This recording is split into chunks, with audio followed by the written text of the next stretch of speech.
Hello and welcome to another new episode of Learning Simplified. Today in this tutorial, we are going to understand different CSS selectors and their properties.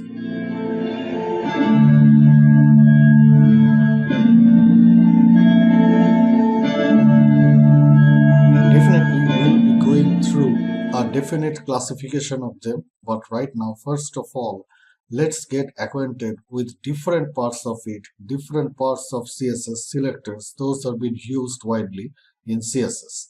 Now, in order to do that, the very first thing that we have done over here, we have created some extra paragraphs and some extra div over here, such as this one, this paragraph. It is residing right outside the mother wrapper that we had created in our previous part, in our previous tutorial.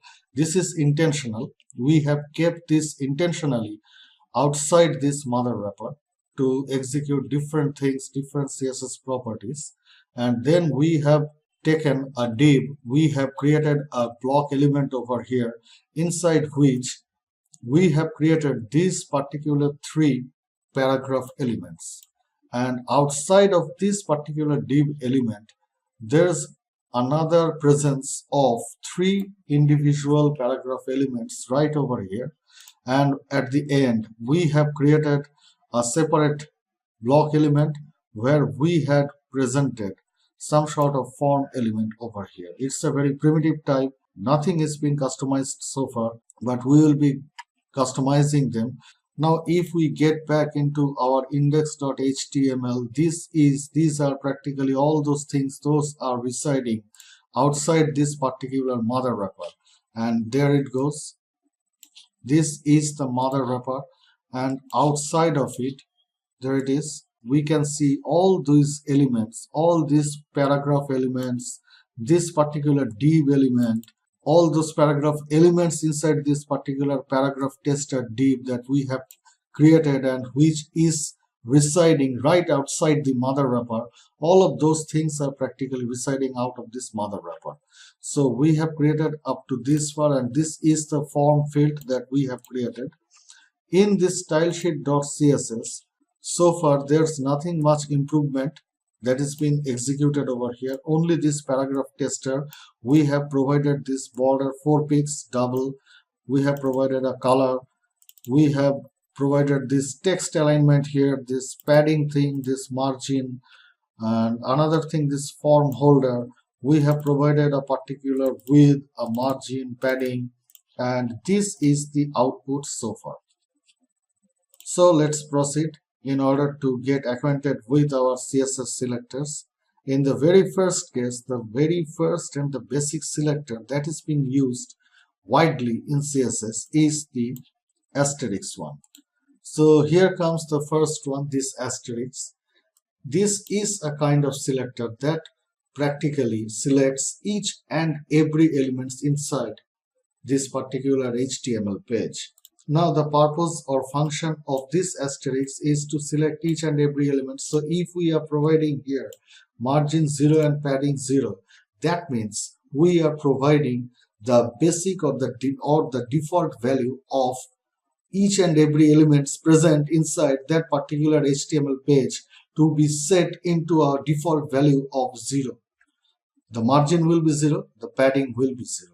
And then after only, wherever we have provided any kind of margin, then it will be setting to this new value that has been set against that particular div element or that particular element. As an example, we have provided here this margin 0 and padding 0.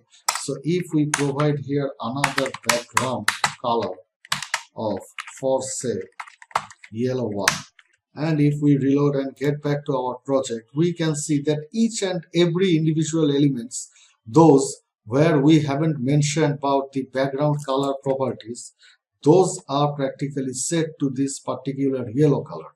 But wherever we have provided some sort of background color property, we have defined what should be the background of a particular element, as we can see in this particular case of menu bar, or this particular case of table holder. All those things are separately colored, but instead, wherever color of that particular element is not set in those particular cases, it is now adapting to a newer value of yellow as we have set here.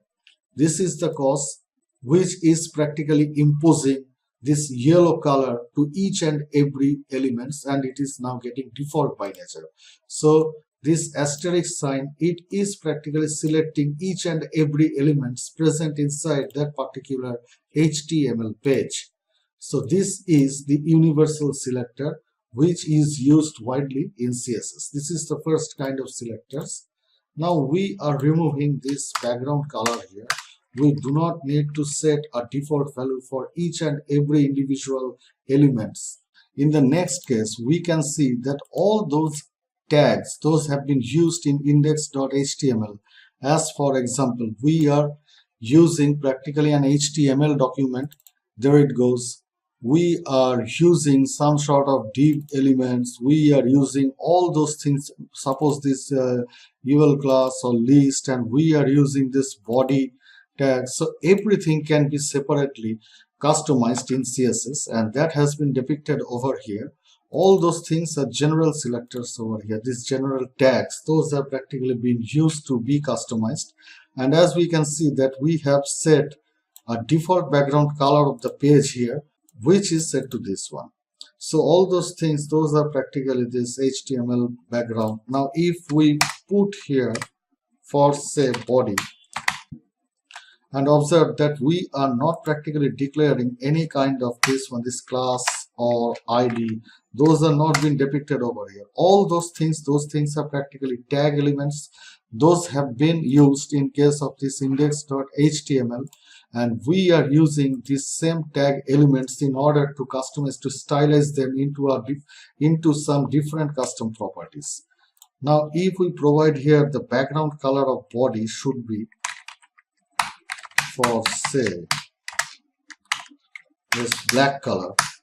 Now if we reload and if we get back to our project, we can see that the body is now getting separately colored over here. It is getting a background color. Now don't confuse the HTML element with this body element. It is practically coloring the whole body part which is being used over here, and this HTML tag is a very separate one. This will be practically up to the 100% height of the body. That means the content part which is present inside this particular body tag, those will be colored in order to this particular background color that we have set over here.